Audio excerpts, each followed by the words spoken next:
Hi, welcome to my video. I will be sharing with you my experience of doing dialogic reading with my 4-year-old focused child Isaac, who loves animals, who enjoys story times and is an enthusiastic participant in show and tell sessions. The book that I chose for my assessment is The Best Pet, and it is suitable for preschoolers aged 3 to 5 years.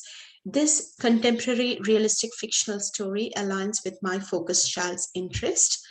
The illustrations in book, like you can see in front of you in the slide, it captures a lot of movements. It has characters that are from multicultural backgrounds. There's a clear beginning, middle, and end to the story. There are new words in the book that enhances the educational value. Verbs like lolloped and sniggered. And it veers away from the normal didactic instruction technique that is the norm in our center, wherein we tell the children, put your hands up and wait for your name to be called. So this one encourages more open-ended conversations. So yes, moving on to how I did the book introduction. I invited him over and I said, hi there, Isaac, let's share a book today. Oh, look at the front cover. What do you think this book is about? Yes, that is a question mark. And yes, this book is about animals. Do you remember what's a special word we call for the person who writes the words in a book and the one who draws the pictures in a book? Yes, the author and the illustrator. Well done. You're a clever cookie.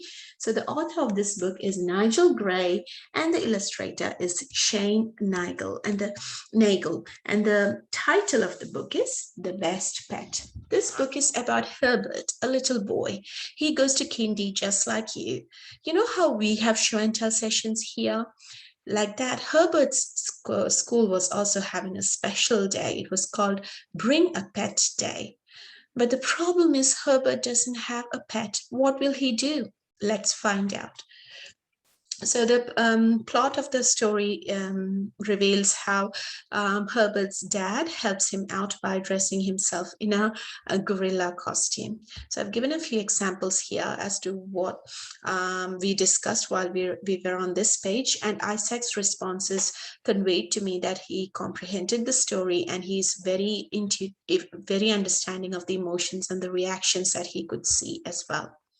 While I was going through this page, I did a completion prompt according to the crowd technique. And when I said out jumped, Isaac and his peers yelled out, gorilla. But for the subsequent readings, they started saying black gorilla because when I completed the sentence, I said a black gorilla. This was the most interesting part of our reading bit, wherein I heard Isaac thinking out loud, I wonder what the pig is doing. And I asked him, where is the pig, Isaac? And he pointed to this figure behind the gorilla, and he said, there you go. And I said, why do you think it's a pig? And he said, because of the swirly tail. I reminded him how Jing had a pug, and that's what he's seeing. And then we had this phonemic experience where we said pug and pig, and how the first and the last alphabets of the words are the same. So that was an impromptu experience that I had. Also, there were some open-ended questions. I asked him his responses and what my evaluation of those responses are. I have linked them to the Early Years Learning Framework and the learning outcomes in there. I did a planning document in which I wanted the follow-up activity to be making puppets and then follow it up and using that in a creative dramatic situation. But the children had something else in mind, which I will come to shortly. So I made this document and I had this whole plan of how I would introduce it. And I've given some points as to why I believe these were the benefits of creative dramatics with puppetry and why I believe these are suitable for a 4-year-old preschooler. Now, coming to the follow-up activity, it didn't quite go the way that I thought it would. They wanted to use the manufactured puppets that was already in the room in our indigenous animal corner. So before we knew it, we had the pet koala bear and the kookaburra and the Tasmanian devil. So when I gently reminded them that may not be classified as pets, I was told, oh, gorilla is not a pet as well, Roshni. So that's how that turned out to be. Now, the book was suitable for Isaac, but for the other children, not so much. I believe it's because Isaac was very interested in animals.